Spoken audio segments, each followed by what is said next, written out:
35,000 feet above the Atlantic, a billionaire's baby screamed for 3 straight hours. But when everyone gave up, a poor teenager from Atlanta stood up and did the impossible. Delta Flight 228 sliced through layers of white clouds, leaving a silver trail across the vast night sky. In first class, soft amber light reflected off half-finished glasses of wine. The murmur of conversation gradually faded, drowned out by the relentless cry of a baby. The wailing was sharp, piercing, and endless. 3 full hours of sound stretching like a fragile thread everyone was trying desperately to endure, just waiting for it to snap. In seat 2A sat Ethan Cole, 38, the young billionaire behind Cole Dynamics, a tech empire that had reshaped Silicon Valley. The man once hailed as the golden brain of Silicon Valley, the visionary who led thousands of employees and signed billion-dollar deals, was now utterly powerless before a tiny creature screaming in his arms. That little creature was Lily, his 7-month-old daughter. She had eyes clear as crystal, but now they were swollen and red, her tiny hands reaching out helplessly, searching for something her father couldn't give. Ethan had tried everything. He walked up and down the aisle, rocking her gently, whispering tuneless lullabies. He played Mozart through noise-canceling headphones, pressing them softly against her head like a desperate prayer. He changed her diaper, shifted her position, even muttered quiet pleas. "Please, Lily, please stop." But the crying never ceased. Around him, the other first-class passengers, elegant, wealthy, impeccably dressed, began to show their irritation. A silver-haired man in the front row sighed heavily, glancing at his watch again and again. A woman in a designer dress and dark sunglasses leaned toward her assistant and muttered, just loud enough for Ethan to hear, "I paid how much for this seat, only to listen to a baby scream for 3 hours?" Ethan heard every word, felt every disapproving stare. Humiliation seeped through his veins like fire. He, the tech genius who once stood on a TED stage to speak about artificial intelligence that can understand human emotion, couldn't even understand his own daughters. "Lily, what do you want from me? I don't know what to do anymore." His voice cracked beneath the hum of the engines. His eyes were dark with exhaustion, his hair disheveled, his shirt wrinkled. The image of a man who once controlled the world, now undone by the cries of a 7-month-old baby. A flight attendant approached with a professional smile. "Mr. Cole, sometimes babies just need to cry to soothe themselves. We can offer some white noise or perhaps a bottle of warm water to help her relax." Ethan forced a weary smile, nodding in thanks. But inside all he felt was despair. He knew no technology, no algorithm could help him now. Each time Lily gasped between sobs, her cry sliced through the cabin's silence again, sharp as glass. A few passengers whispered, their tones heavy with judgment. "That's billionaire Ethan Cole, isn't it? Hard to believe he's this helpless." Ethan drew a deep breath, eyes closing, shoulders trembling. 3 hours, then 4. His arms burned with fatigue, yet he didn't dare stop. At 35,000 feet above the Atlantic, Ethan Cole, the man who once touched the pinnacle of the world, had never felt smaller, lonelier, or more powerless. What he didn't know was that 3 rows behind him, in the cramped and noisy economy cabin, a pair of young eyes had been watching. Eyes belonging to a 17-year-old boy from Atlanta, poor, but filled with empathy. And in just a few minutes, those eyes would change Ethan Cole's life forever. The economy cabin behind the plane glowed dimly under the soft hue of yellow light. Lily's cries echoed from the front, a sound that seemed to pierce through walls, cutting straight into the hearts of those who heard it. Some passengers grumbled, some covered their ears, others shook their heads in annoyance. But only one person listened, not with his ears, but with his heart. That was Jaden Brooks, 17 years old, a student from Southside Atlanta. He sat in seat 34B by the window. On his lap rested an old backpack, the zipper frayed, one corner patched with silver duct tape. He held it close, as if it contained his entire world. And maybe it did. Inside were all he had, a math notebook filled with scribbles, a one-way ticket, and a handful of fragile dreams from a poor boy who refused to give up. The plane rocked gently, but the crying didn't stop. Jaden looked up, closing his eyes for a moment. He recognized that sound instantly. That wasn't hunger or fear. It was the tight, gasping cry of pain. A familiar cry. It was just like his little sister Ava's years ago, when she suffered from severe colic, unable to sleep for more than 10 minutes at a time for 3 endless months. Jaden could still remember those nights vividly. His grandmother, her silver hair damp with sweat, rocking the frail baby in her arms. His mother just home from a night shift at the hospital, smelling faintly of antiseptic, eyes sunken from exhaustion. No one knew how to make the baby stop crying.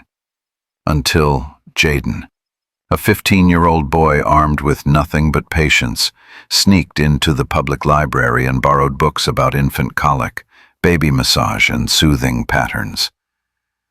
He read, practiced, failed, then tried again, hundreds of times. And one night he found it, a combination of an old lullaby his grandmother used to sing and gentle pressure along the baby's spine. Ava went quiet. Then she fell asleep. His grandmother wept when she saw it. From that day on, she called him the baby whisperer. And now, aboard this transatlantic flight, Lily's cries awakened all those memories. Jaden couldn't sit still. Every sob felt like a call for help. He looked around. The adults in their fine clothes were complaining, frowning, whispering behind their champagne glasses. No one was doing anything. Jaden clenched his fists, his heart pounding. If I don't do something, who will? He stood up, stooping slightly under the low ceiling, and began walking down the narrow aisle. A man beside him glanced up and muttered, "Sit down, kid, don't cause trouble." But Jaden kept walking, one step at a time, toward first class. When he reached the curtain divider, a young flight attendant stopped him. "Excuse me, young man, this area is for first-class passengers only. Did you get the wrong seat?" Jaden took a deep breath, his voice trembling but clear. "No, ma'am. I think I can help the baby who's crying up there." The attendant blinked, caught between surprise and skepticism. "Help the baby? Are you a doctor?" "No, ma'am," Jaden replied softly, sincerity shining through his voice. "But my little sister used to have the same problem. I learned how to calm her down. I just want to try, if the parents will let me." The flight attendant looked at him, then turned toward the front cabin. The crying hadn't stopped. It had only grown louder. A few passengers were starting to raise their voices in complaint. And then Ethan Cole appeared, cradling Lily in his arms. His face was pale and drawn, his eyes sunken with exhaustion. "What's going on?" he rasped. The attendant replied quietly, "Mr. Cole, this young man says he might be able to help your daughter." Ethan looked at Jaden, a thin black teenager in a worn hoodie, sweat beading on his forehead, a torn backpack slung over one shoulder, but with eyes full of resolve. For a brief moment, their eyes met. One man who had everything, and one boy who had nothing.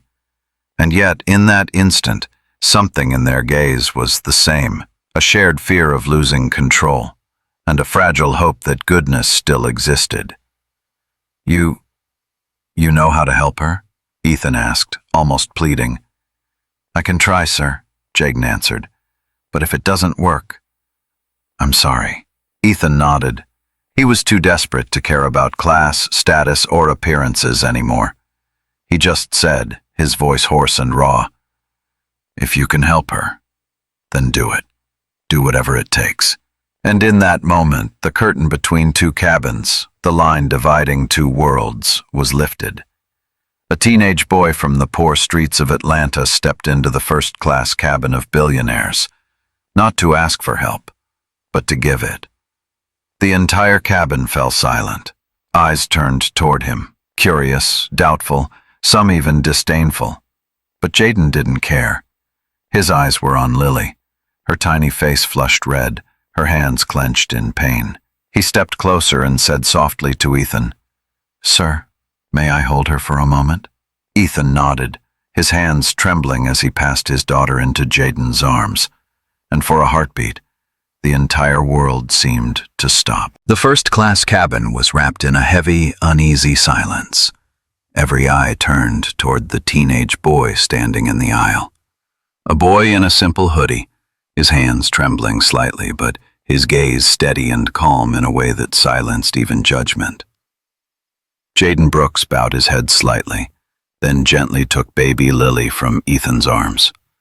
The baby was still sobbing, her tiny body arching in discomfort, her face flushed, her breaths sharp and shallow. A few women exchanged glances. One whispered under her breath, "Oh my God, they're actually handing the baby to a kid?" But Ethan didn't hear them anymore. He was staring at Jaden, with the eyes of a father clinging to his very last hope. Jaden took a deep breath. He shifted his posture and lifted Lily so her head rested on his shoulder. His left hand supported the baby's head, while his right hand pressed gently along her spine, moving slowly, rhythmically, in tune with each breath. "I won't rock her or shake her too much, sir," he said softly. "With babies who have colic, fast movements only make the pain worse. What matters is rhythm and gentle pressure." The entire cabin held its breath. Every sound seemed to fade except for Lily's small gasps and Jaden's steady breathing. Then, in the tense stillness, he began to sing. Not a classical tune or a modern lullaby, but an old, simple melody, one his grandmother used to hum when the whole neighborhood lost power. A lullaby woven from Southern gospel and soft blues. "Hush, little don't you cry. Grandma's here, right by your side." Jaden's voice was rough, unpolished, yet tender, warm like a mother's hand, steady like faith itself. Lily's cries began to fade, from frantic sobs to soft hiccups, and then silence. The first-class cabin froze. No one dared move. 1 second. 2. 5. No crying. Only the low hum of the engines outside and the faint, peaceful breaths of a baby asleep on Jaden's shoulder. The silver-haired man, the one who had complained the most, muttered under his breath, "Unbelievable." The woman beside him placed a hand over her chest, eyes glistening. "That boy, he's so gentle." Jaden remained still, swaying ever so slightly, his hand patting Lily's back in rhythm with a song only the two of them could hear. Lily stirred softly, then breathed evenly again. Her tiny fingers relaxed, curling loosely against Jaden's collar. Ethan watched, tears welling in his eyes, unsure even why he was crying. It wasn't the silence that moved him. It was what that silence reminded him of. A simple peace he hadn't felt in years. A peace money could never buy. He stepped forward, his voice trembling. How did you do that?" Jaden smiled faintly, eyes still on Lily. My little sister used to be like this, sir. It took me nearly 3 months to learn how to understand a baby's cry. Every sound, every whimper, means something. If you listen carefully, you'll know how to answer. He spoke softly, almost like a whisper. Yet everyone heard something deeper. That there are things only love and patience can heal, even in a world obsessed with logic and control. Ethan let out a quiet, tearful laugh. Kid, you just did what top pediatricians couldn't. Jaden shook his head gently. I didn't perform a miracle, sir. I just remembered. Sometimes what a baby needs isn't milk, or music, or toys. They just need to feel safe and understood. The cabin was utterly still. No more complaints, no more skeptical glances, only quiet awe, as if everyone had just witnessed a minor miracle take place. Simple, honest, and warm. Lily slept peacefully in Jaden's arms. The cabin lights reflected softly on the boy's face, tired but radiant, as if he carried a piece of the sky within him. Jaden bowed his head slightly and handed Lily back to Ethan, his movements careful, reverent, as though returning something precious. She'll sleep soundly now, sir, but if she cries again, try this. Slowly, rhythmically, and always stay calm. Babies can feel the energy of the person holding them. Ethan took his daughter back, whispering words that barely reached his own lips. I owe you more than you'll ever know. The boy smiled. I just did what anyone could, sir. It's just not everyone's willing to try. And in that moment, a billionaire and a poor teenager stood facing each other in the still air of the night sky, no longer separated by class or circumstance, only joined by respect and gratitude. Outside the window, the clouds drifted like silver rivers beneath the stars. The pilot's voice came over the intercom. We're cruising at 35,000 feet. The temperature outside is minus 40 degrees. But up here, above the Atlantic, it's never been warmer. The cabin lights in first class dimmed to a soft amber glow. The plane had leveled at cruising altitude, and for the first time in 3 long hours, the air was finally peaceful. Baby Lily slept soundly in Ethan's arms, her breathing calm, her tiny lips parted slightly. He looked down at her, then turned his gaze toward the teenager who had turned the impossible into reality. A 17-year-old black boy in a gray hoodie, thin, quiet, with small hands, but carrying something Ethan, a billionaire, had never truly possessed. Absolute peace. Ethan spoke softly, his voice trembling with curiosity. Where did you learn that? The way you held her, the massage, the song. Jaden looked down at his hands and smiled faintly. Nowhere, sir. I taught it. By living through it. Ethan tilted his head, puzzled. Jaden drew in a breath, his tone deepening, as if unlocking a memory he rarely shared with anyone. 2 years ago, my little sister, Ava, was born weak. She had severe colic. She cried all night, every night. My grandma would hold her and cry too. We were poor, sir. My mom worked night shifts at the hospital. Grandma didn't have money to take Ava to a doctor. So I did what I could. Looked things up online, borrowed books, asked one of Mom's nurse friends questions. And one day, I found it. A spot along her back. When I pressed there gently, she stopped crying. I thought it was luck, but Grandma said, "No, baby. You just listened with your heart." He smiled, eyes drifting somewhere far away. Since then, I've believed, if you listen closely enough, anyone, even a baby, will tell you what they need. Ethan was silent. Something inside him sank, a mix of shame and awe. Because he, a man who led a global AI company that claimed to understand human emotion, had never truly listened to his own daughter. He looked at Jaden quietly. "How old are you?" 17, sir." "You're flying to London alone?" "Yes, sir, for the International Math Olympiad." Ethan blinked in surprise. "The International Math Olympiad? Really?" Jaden nodded and carefully unzipped his worn backpack, pulling out a thick notebook, its pages wrinkled, ink-smudged, packed with complex equations that looked like a foreign language.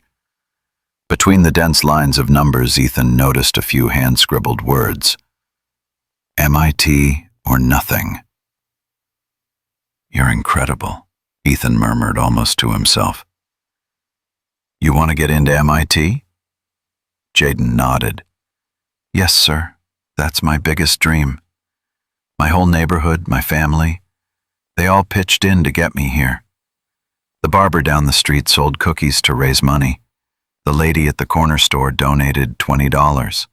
And my mom, she sold her extra night shift at the hospital to afford my plane ticket." He lowered his head, his voice trembling slightly, then smiled faintly, trying to stay composed. "They all said if I win, I could change my life. But even if I don't, I'll still go home and teach math to the neighborhood kids, just like Grandma wanted." Ethan said nothing. He looked into the boy's clear, steady eyes and realized he was seeing something he had never once found among the wealthiest people he knew. Faith that didn't depend on money. He drew a deep breath, his voice low but warm. "You know, Jaden, I used to think the most intelligent person was the one who always wins the game. But maybe the truly smart one is the one who knows why he's playing." Jaden smiled. "I think it's a little different, sir. I think the most intelligent person is the one who helps others when they lose." Ethan let out a soft, genuine laugh, a sound that hadn't escaped his chest in days. They sat quietly for a while, watching Lily sleep. The gentle cabin light brushed their faces. A man who had conquered the world with his mind, and a boy reaching for the future with his heart. Two worlds so different now mirrored each other. Pride and humility, intellect and compassion, success and faith. Ethan looked at his daughter and whispered, "You know, I used to think I'd mastered every formula for success. But today, you taught me the one formula that matters more than all the rest: kindness." Jaden lifted his gaze, his eyes bright. "Thank you, sir. But I don't think kindness is a formula. It's instinct. Everyone has it. Some people just forget how to use it." Ethan sat silently for a long moment. He looked at the boy and saw not just a mathematical prodigy, but a rare soul in a world that had forgotten how to feel. He placed a hand on Jaden's shoulder. "You've helped me, Jaden, but I haven't done anything for you. So, let me fix that." Jaden looked up, surprised. "What do you mean, sir?" Ethan smiled, a genuine warm smile filled with something close to respect. I'll be in London for 5 days of meetings. I can't manage both work and taking care of Lily. I want to hire you to help me look after her. $500 a day. Your own hotel room. Meals included. Jaden's eyes widened. His hand tightened around the strap of his backpack. Sir, $500 a day? That's what my mom makes in a week. Ethan nodded, smiling softly. I know, but you're worth far more than that.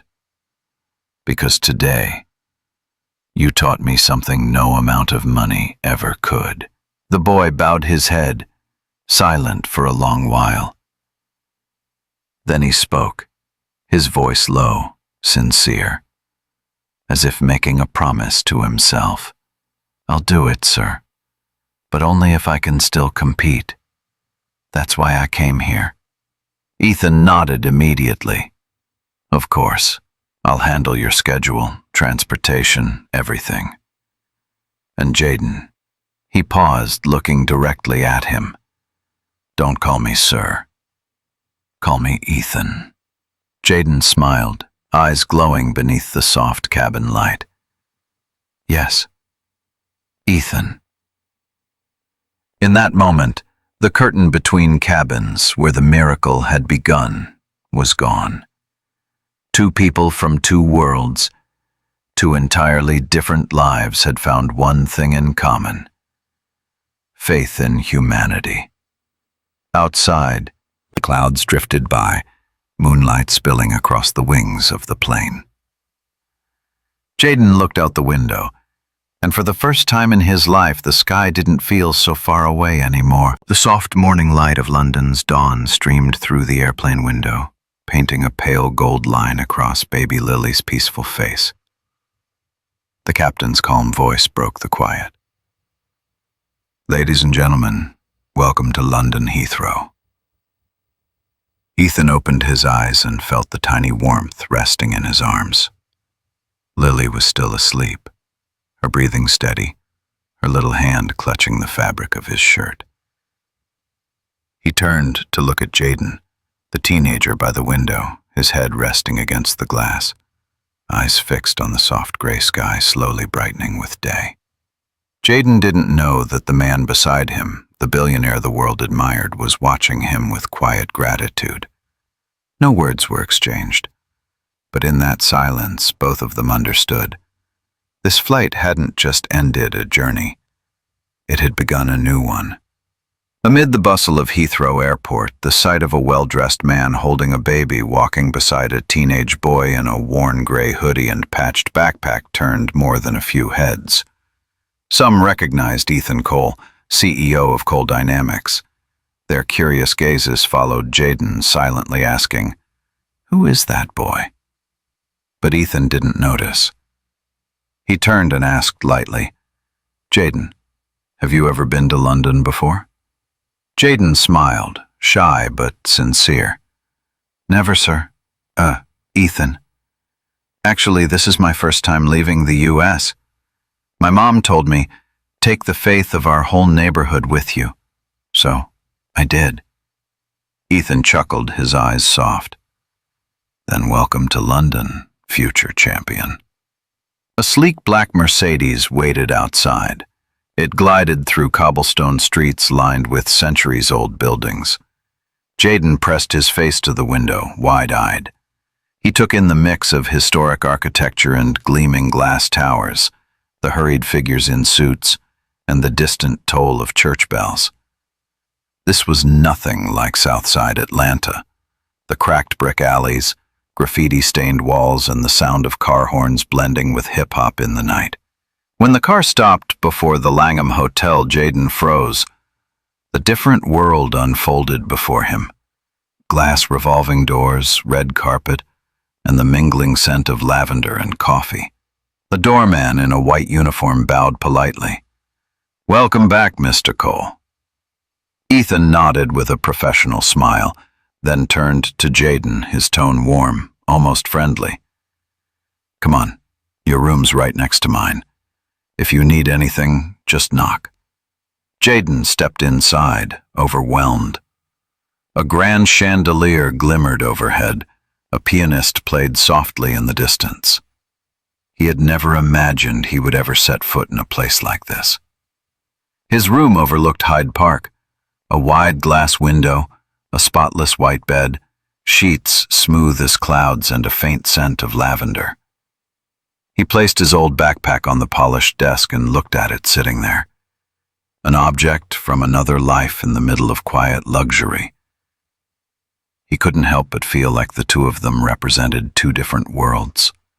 One that had everything, and one still fighting for its very first chance. Ethan appeared at the doorway, speaking gently.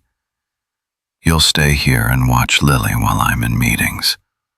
I'll cover everything. But remember, study at night. Don't forget why you came to London." Jaden smiled and nodded. "I promise, Ethan. I won't forget.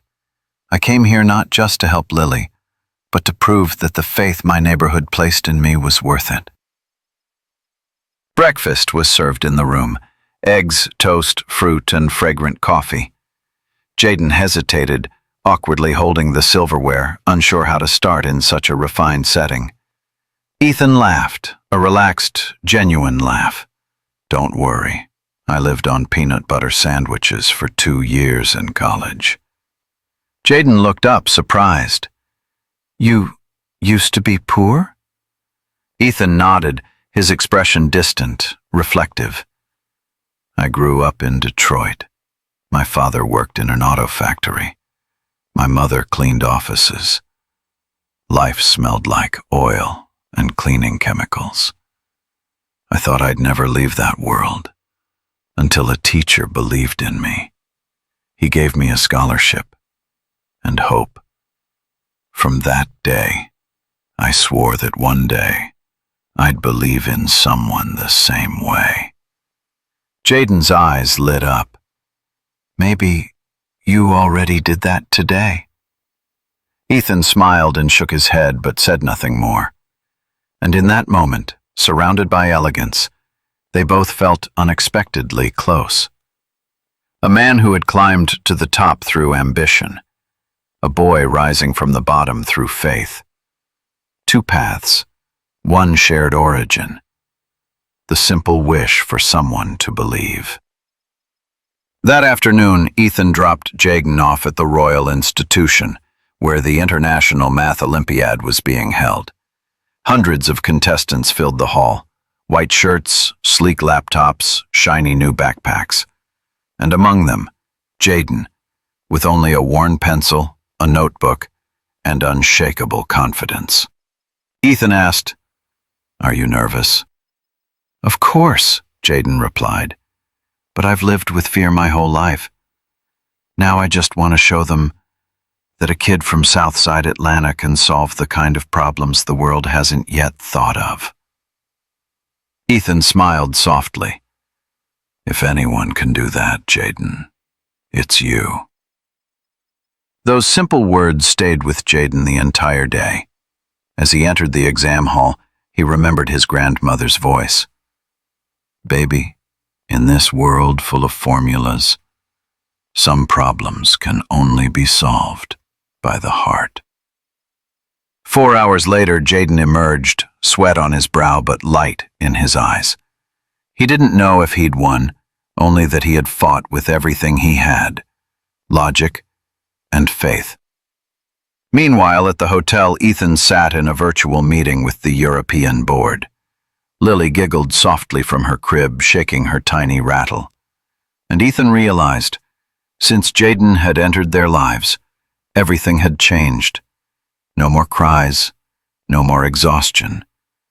Only calm, joy, and something new. Hope. That evening, Jaden returned. Ethan sat on the sofa, Lily asleep beside him. "How was it?" he asked. Jaden smiled, his eyes glowing. "I don't know the results, but I'm happy. Today I realized math isn't just numbers. It's how people see the world through reason and compassion." Ethan was silent for a few seconds.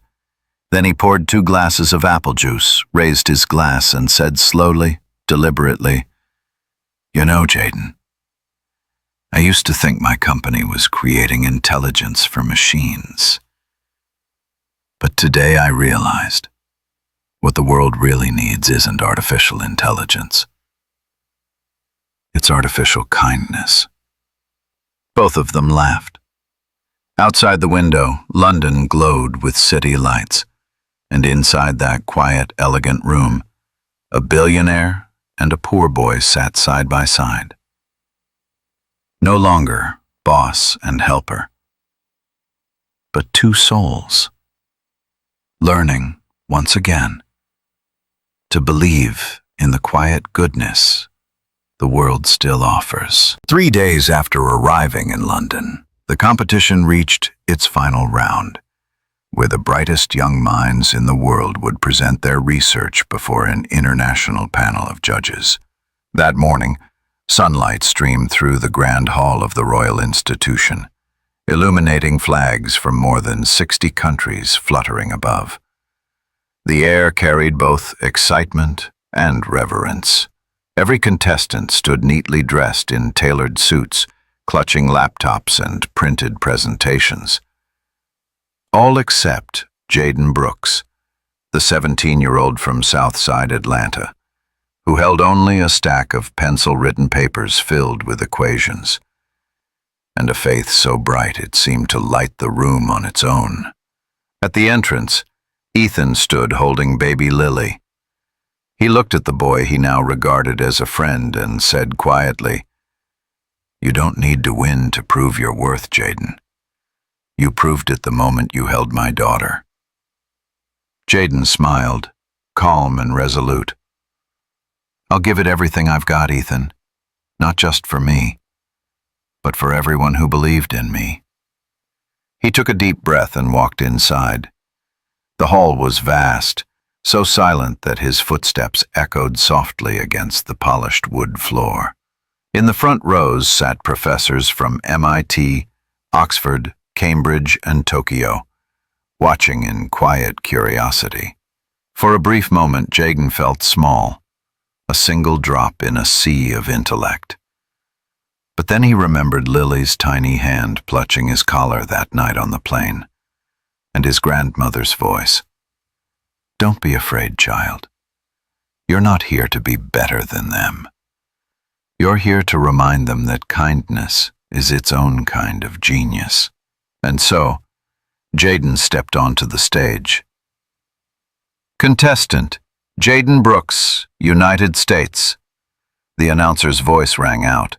"Topic: a mathematical model for predicting and preventing the spread of disease in urban communities." A murmur rippled through the audience. "Where's he from?" someone whispered. "Atlanta Public School, I think." "Seriously? A public school student made it to the finals?" Jaden heard it all, but said nothing. He placed his papers on the podium, looked up, and began. "I grew up in a place they call a red zone, not because of crime, but because our health maps said we were most likely to get sick. I watched neighbors lose loved ones because they couldn't afford a hospital visit.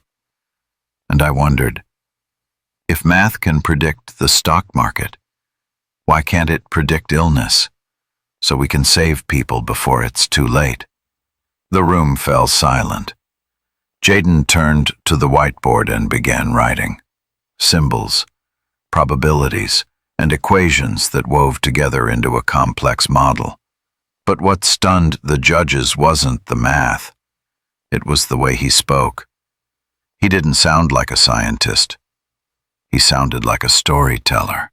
"Every curve here," he said, pointing to a graph, "represents hundreds of human lives. Every equation isn't just a formula. It's a cry for help from those unheard. When I was little, my baby sister cried every night from pain. And I learned that what matters most isn't understanding the cry. It's learning to listen to it. Math is the same. If we listen carefully, data speaks. It tells us what's coming, who's at risk, and what we can do before it's too late. A shaft of sunlight cut through the tall glass windows, illuminating the chalkboard and casting light on Jaden's face. A professor from Germany whispered, almost in awe, "This boy isn't just doing mathematics. He's making mathematics humane." When Jaden finished, there was a stillness, a silence that hung heavy for 3 whole seconds. Then, the hall erupted. Thunderous applause. Some judges even stood. Professor Chen from MIT approached, shook Jaden's hand, and said warmly, "You just reminded us why we fell in love with science in the first place. Because in the end, science exists to make life better for others." Jaden bowed his head humbly and stepped off stage. In the audience, Ethan stood holding Lily, clapping until his hands stung, his eyes bright and glistening. He wasn't proud because of a trophy. He was proud because he had believed in the right person. For the first time, he realized that a boy from one of the poorest neighborhoods had taught him, a billionaire, what accurate intelligence really meant. That evening, the grand hall glittered in gold for the awards ceremony. When the host's voice echoed through the speakers, "And the winner of this year's Global Youth Mathematics Olympiad, representing the United States, Jaden Brooks," the hall exploded in cheers and applause. People rose to their feet, whistling, shouting, clapping. Jaden stood frozen for a heartbeat, his hands trembling, but his eyes steady. The same calm that carried him through the cries of a baby at 35,000 feet. He walked onto the stage and accepted the crystal trophy from the head judge, whose voice carried above the applause. "You didn't just win because of your talent, but because you made mathematics speak the language of compassion." Jaden bowed. Flashlights flared, and in that light, his face glowed, not with pride, but with fulfillment. The look of someone who had just kept a promise to a small world that had always believed in him. Down below, Ethan held Lily close, shouting above the noise, "That's my guy!" Lily clapped and laughed, her bright giggle ringing through the hall like a bell, a sound of new beginnings.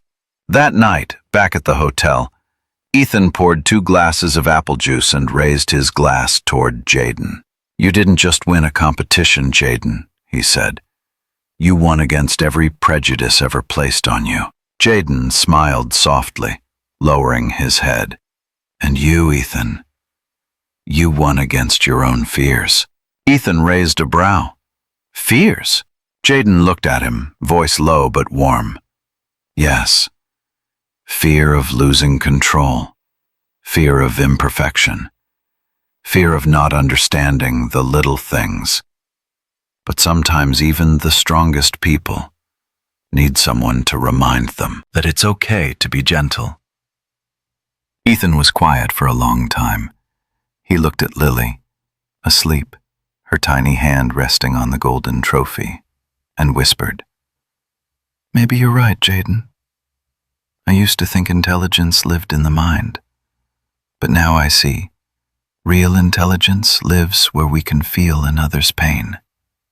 Jaden smiled, his voice soft.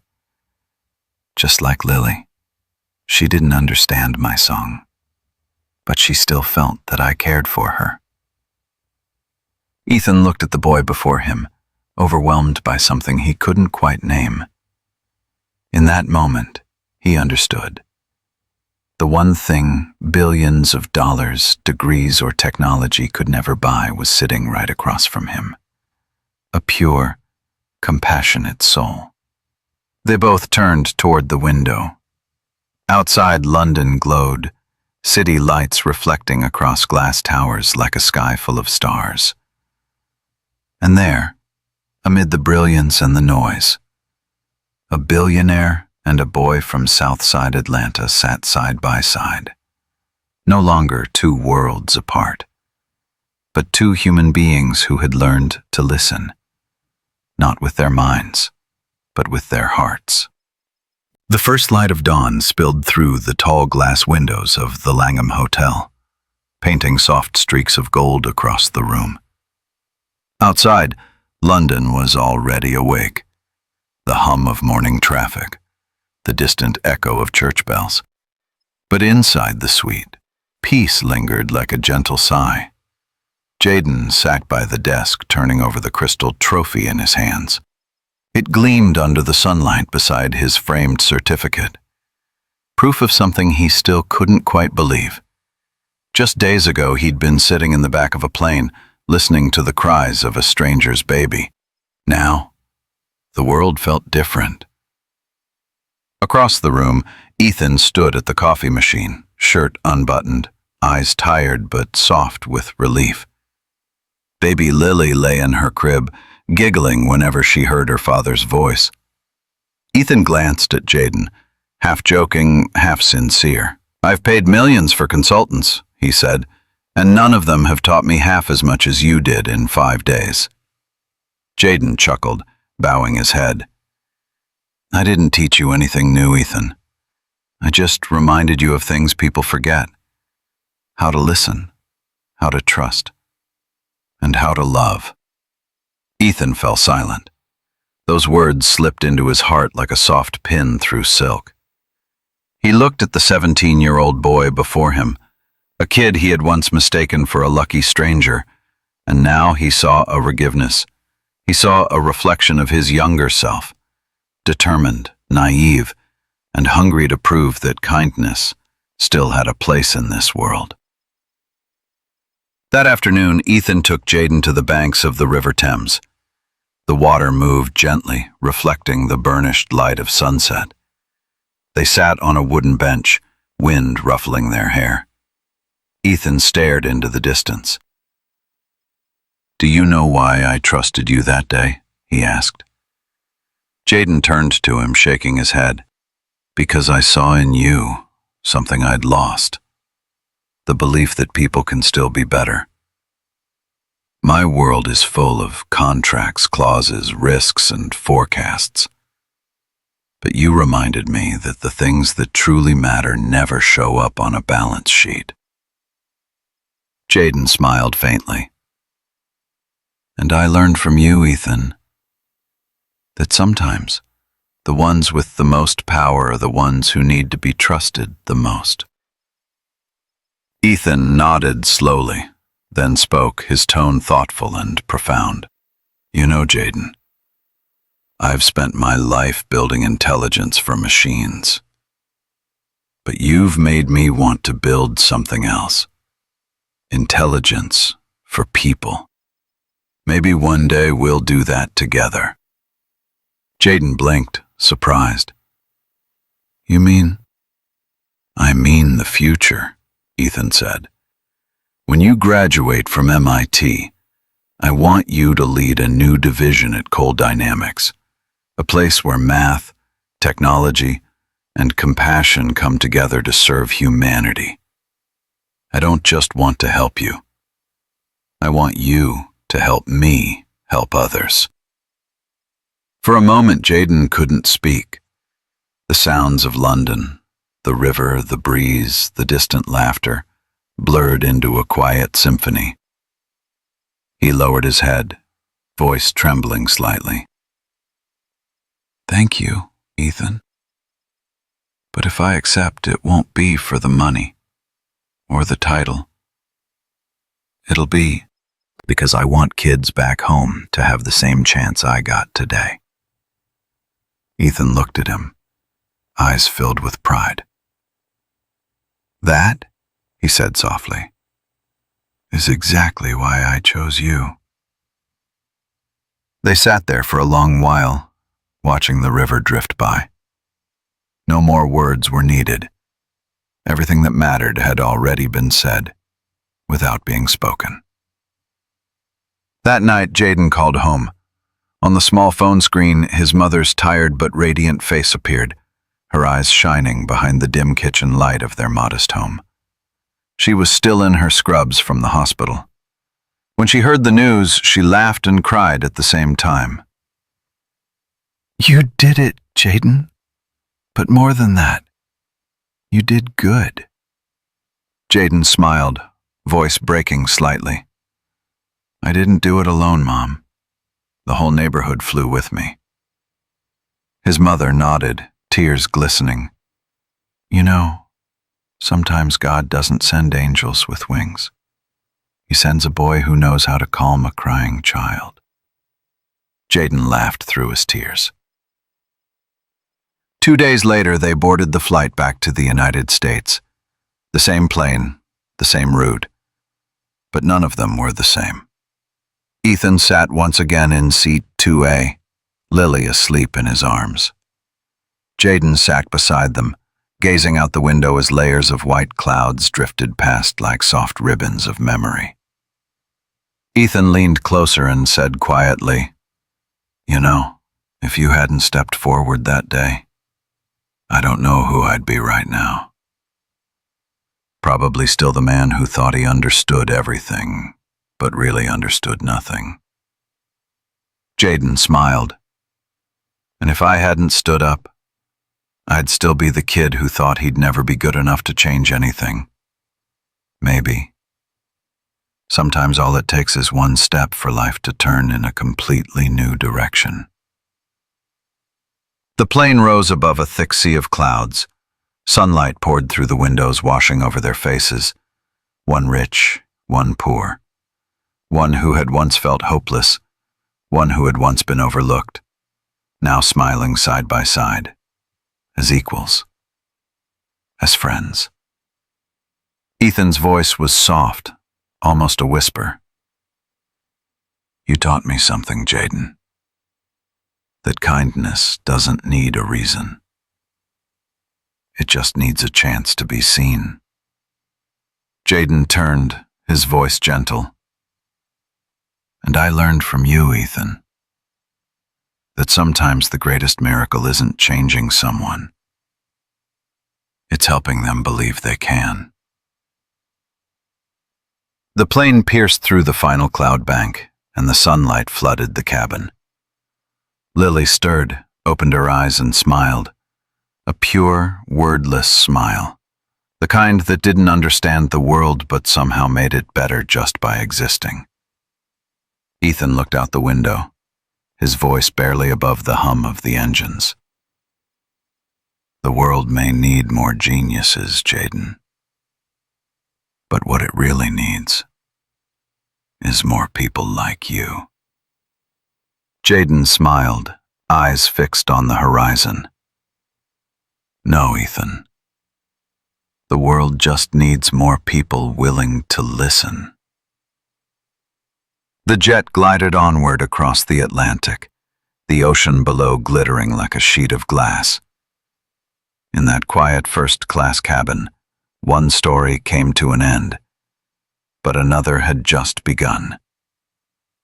A boy who once only knew how to calm a crying baby was now ready to change the world with his mind and his heart.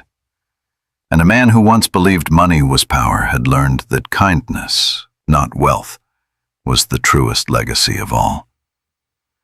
In life, we never know which small moment will change everything. A smile, a word of gratitude, or simply the courage to step forward and help. Because sometimes, one quiet act of kindness is enough to make the whole sky go still. If you believe kindness still has power, share this story. You never know who might need to hear it today. Deep life tales, where the smallest stories reveal the most incredible truth. Human compassion.